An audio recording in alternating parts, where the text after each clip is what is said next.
Hey everyone, welcome back to Now for Chats. It's been a little while. We had a busy time, holidays and whatnot. We don't speak anymore. That's right. So this is a reunion. We had to get over our differences. We actually have both of our lawyers present to make sure this stays strictly professional. That episode will come out soon, the litigation. Yeah, right. All the fallout. Yeah.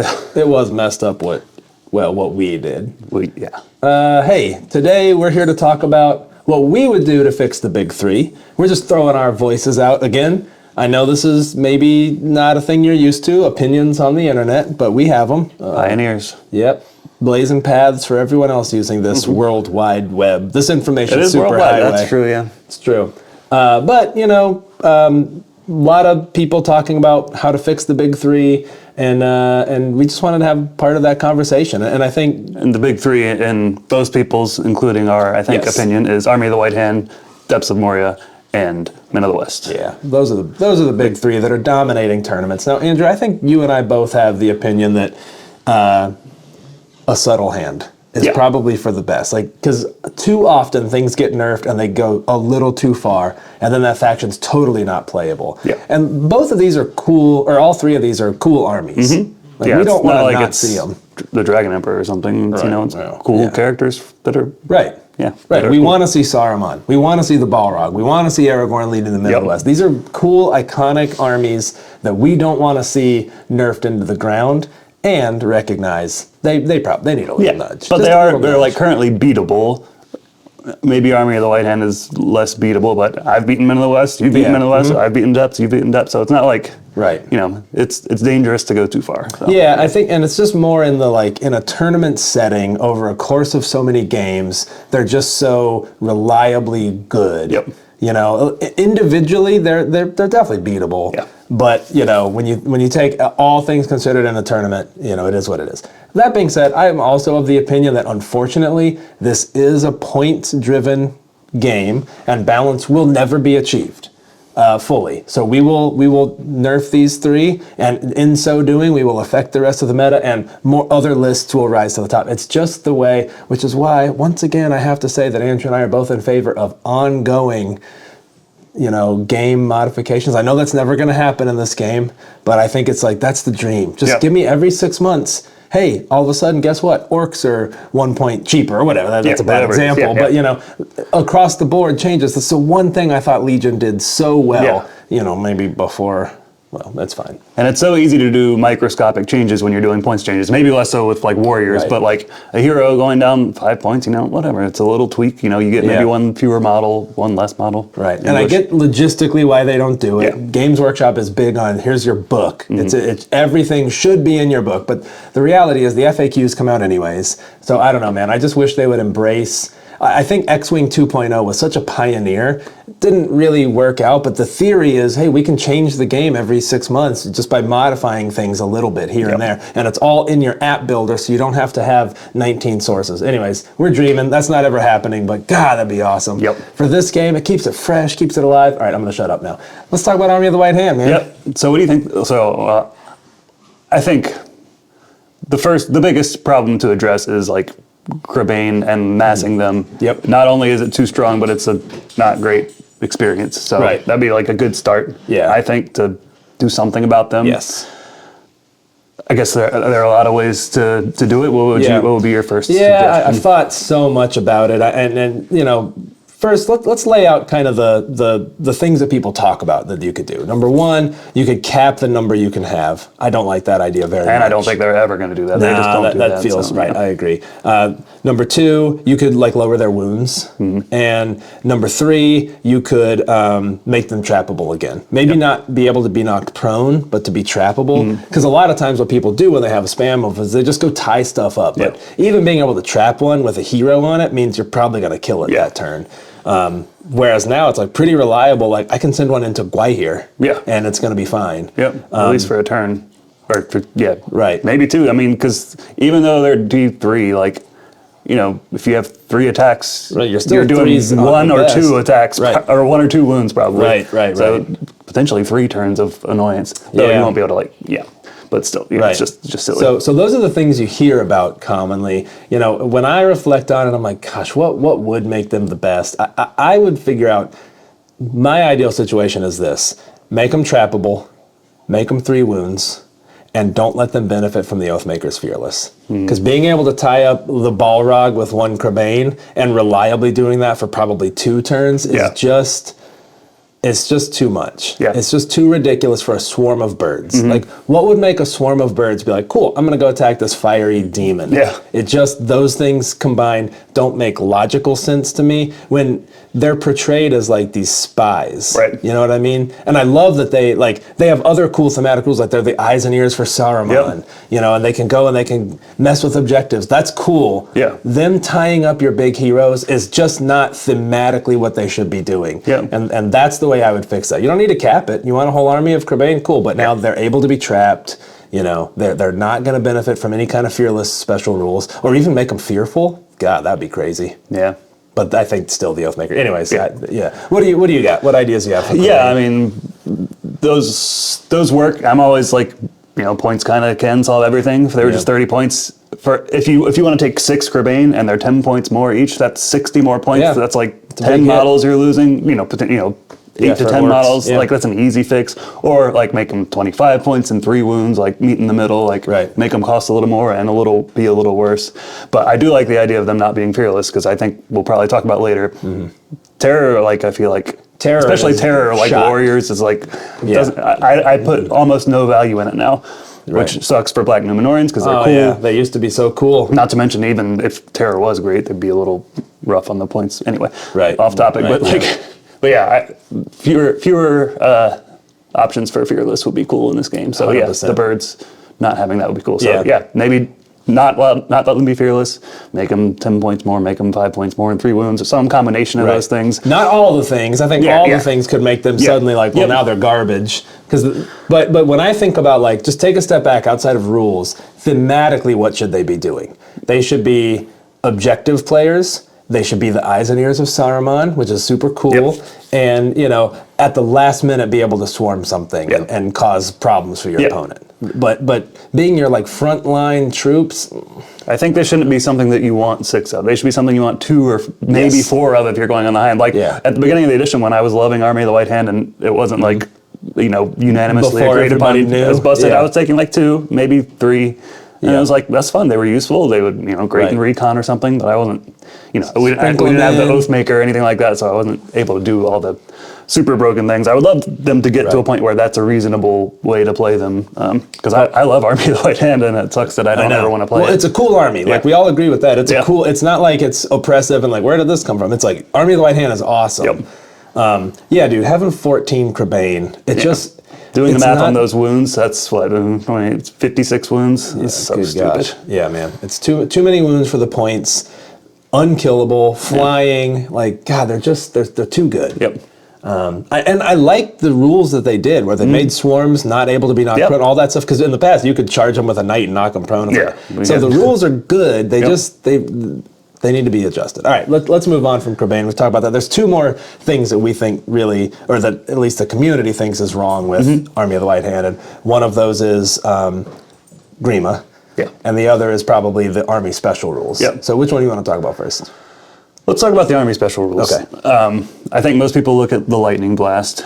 I don't care. And overestimate it. I think it's fine. I think it's fine. Like, you can make it strength 5, maybe, so it's not killing horses on 3s. Because that's annoying to lose your hero's horse on turn 1. Okay, so, I like that. I like that. Make it strength 5 done. I think the rest of the Army special rules are really cool. Fine. Lightning Blast has never made a game for me. Like, I have faced Army of the White Hand so many times. Lightning Blast has never... I mean, I'll spread out. I'm like, I'm not going to give you like 9 warriors, and then it's mitigated. And like once you're in close, he can't do it anymore. And maybe you're in an objective where you don't even get to be 12 inches away, and like you never get to use it. So, I don't know. Like, it is annoying. Like, I never like facing siege with splash. I never like facing lightning. So I'll admit I don't like playing against it really, but it's part of its thing. Whatever. That's cool. I mean, Saruman is shown to have like power over the weather, so I think you keep it. So I know some people have recommended like make it only hit 1 model. To me, I'm like, it better be strength 10 if you're doing that. Right. Agreed, 100%. Or like lower the blast radius, but I think lower the strength to 5. Done. It's fine with me. You're right. I hadn't even thought about killing horses on 3s. Make it now. You kill a horse on 4. We know that Saruman's might cannot affect it. Right. That was FAQ'd. So I think that's great right there. Make it strength 5. Done. All right. Let's talk about the Green Dog. He is Sick. He's silly. He was already awesome. Last edition he was an auto include for 25 points, and now they're like, hey, what if we just made him a ghost? Yeah. Like he's way better. Yeah. It's dumb, dude. To me, and it's a little bit edge casey, the worst thing is that if your opponent has a siege weapon, you deploy with it and remove it on turn 1. Gone. Yep. Your 25-point model just deleted their, however many point model. I do hate siege weapons, so on one hand, that's dumb. It also doesn't make sense. Yeah. Like thematically, again. You think he's going to sit there if I get out of the dismantling a rules, siege weapon? he's like, excuse me, my lord. He's got a wrench. Changing the oil there, boss. Yeah. Adjust question, my liege. What are you doing? How many miles on this? Yeah, that's right. So yeah, I think eliminate that, which I guess you just add a line like he doesn't count as an enemy for destroying a siege weapon or something. I don't know how you do it. To me, the other thing is clearly just being able to move through stuff. And I see where they were going with that. Yeah, because it is dumb when you put 3 warriors, like especially against depths when they've got 60 something. They put 3 warriors on them, and it's useless. Yes, and But, I still kind of think that's a little bit thematic. Yeah. Like they're like, dude, like this guy is messing with us. Yeah. You know what I mean? And they're putting 15 points to your 25. Right. It's like whatever. You lost 10 points. Depending on where you deploy him, he still could have his bubble. So I actually don't hate that. Yeah. Even last edition, I didn't hate that like 3 guys were like restraining him or like protecting their leader. Yeah. It actually feels kind of like on par with what it should be. He needs to stop whispering in the Balrog's ear. Right. Yeah, exactly. A just question, my liege.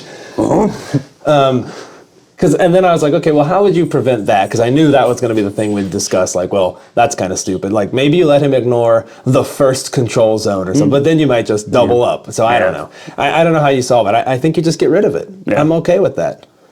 Yeah, everyone's like, all right, I got to put 3 warriors around the Green Dog. Yeah, sucks for your elite army, but it's a gamble. Like some armies, it's going to be like, oh, cool, you're tied up with 15 points. Right. Some, it's like, I have to put And again, based on deployments and stuff, maybe you're like, well, if we're doing a 24-inch across the board and he has 3 goblins, then I'm just going to put him with my army. Yeah. And he'll be with me when the lines meet. Yeah. Like, there's a decision. Yeah. Right. You can always use him. Yeah, there's no decision. You just put him because he can do whatever he wants. Yeah. He sucks. Yeah.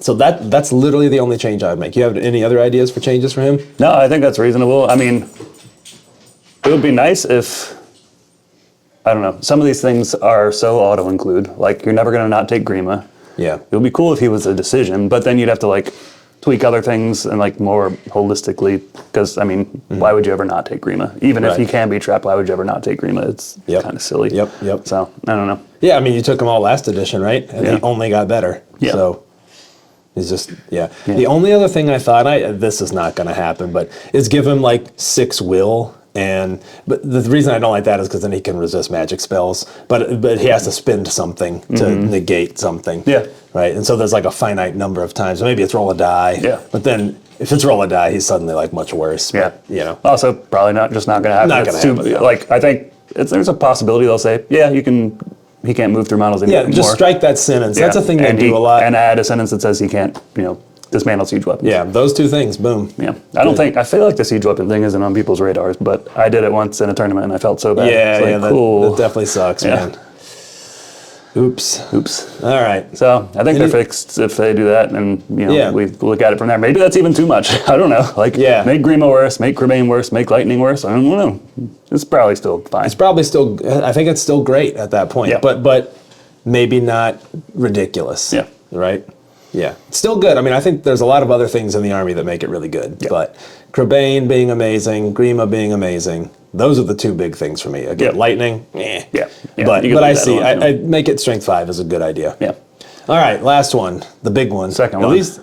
Oh, wait, you mean last one for?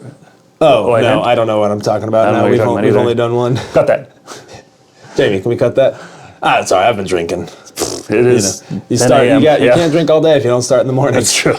Depths. Yeah, let's talk about depths. Don't drink.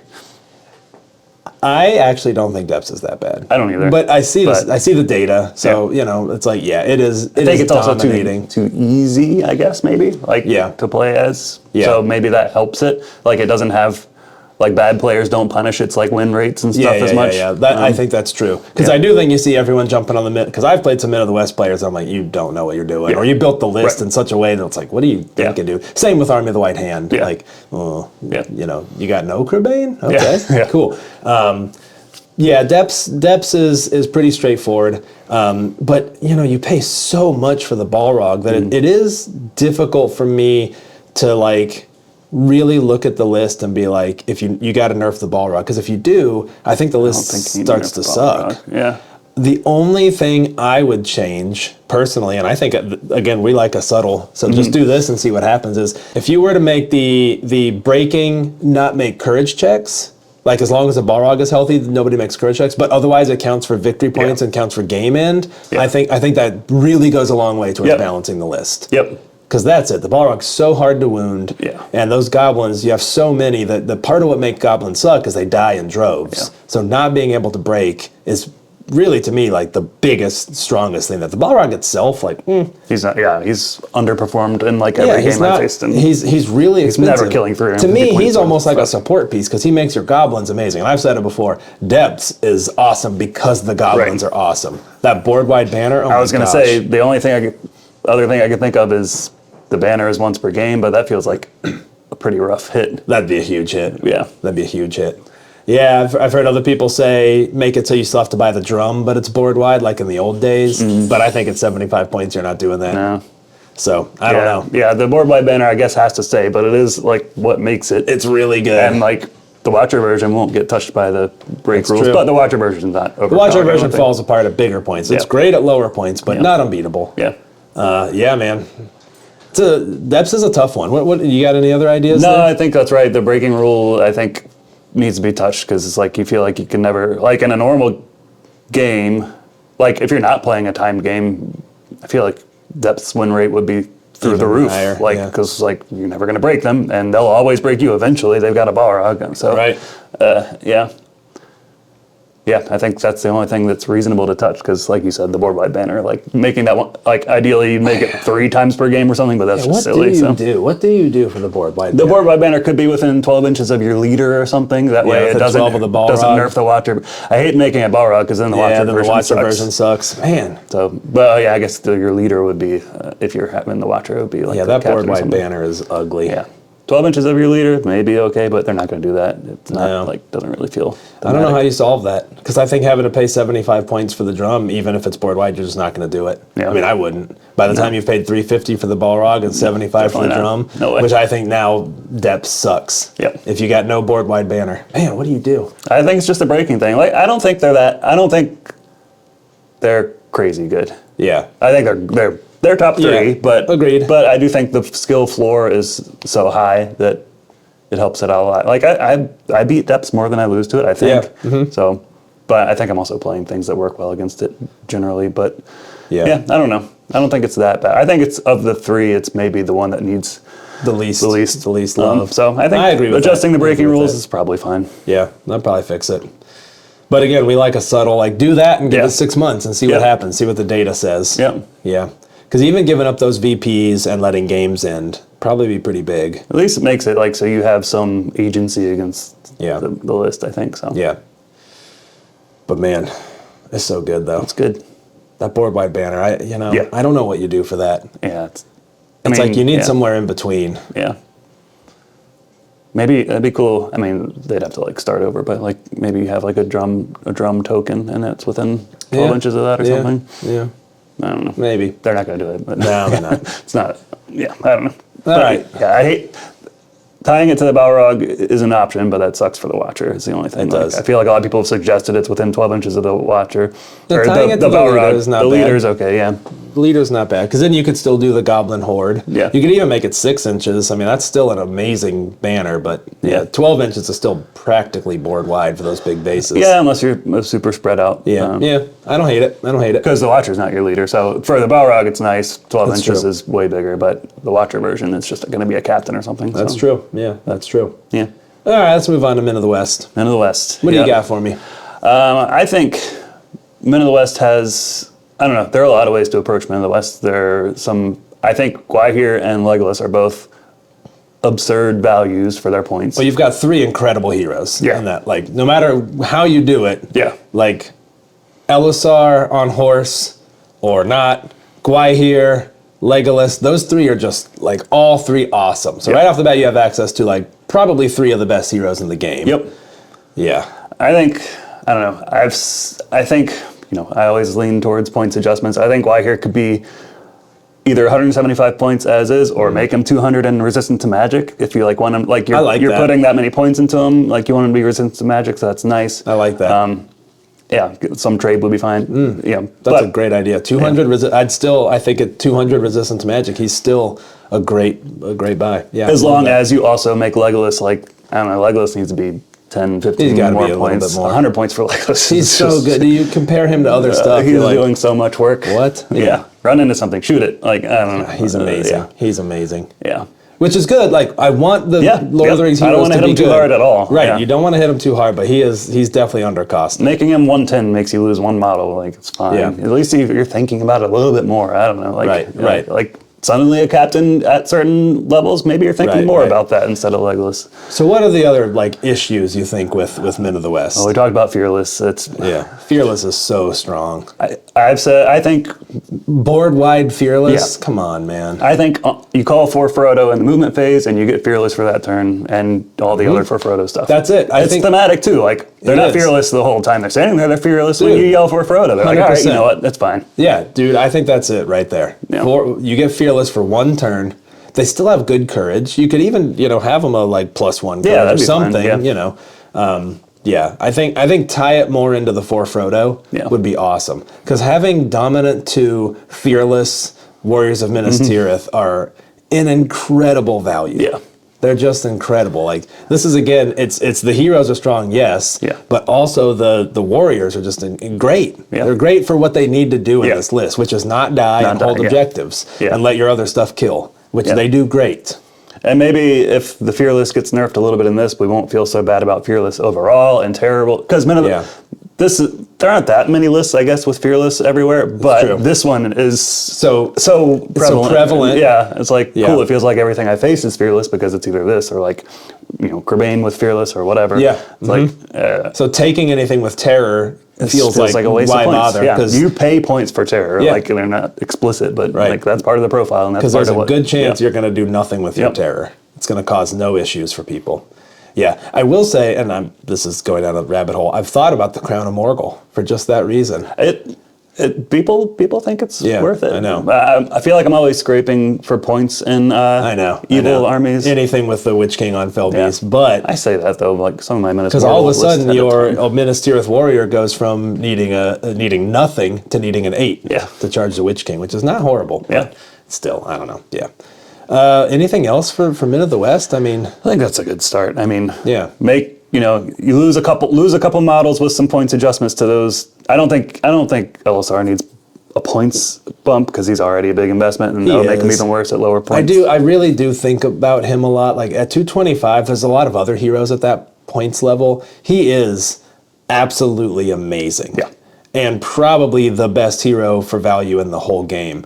And I'm not even sure I would touch him. Yeah. I think I'd do the other things in Men of the West first.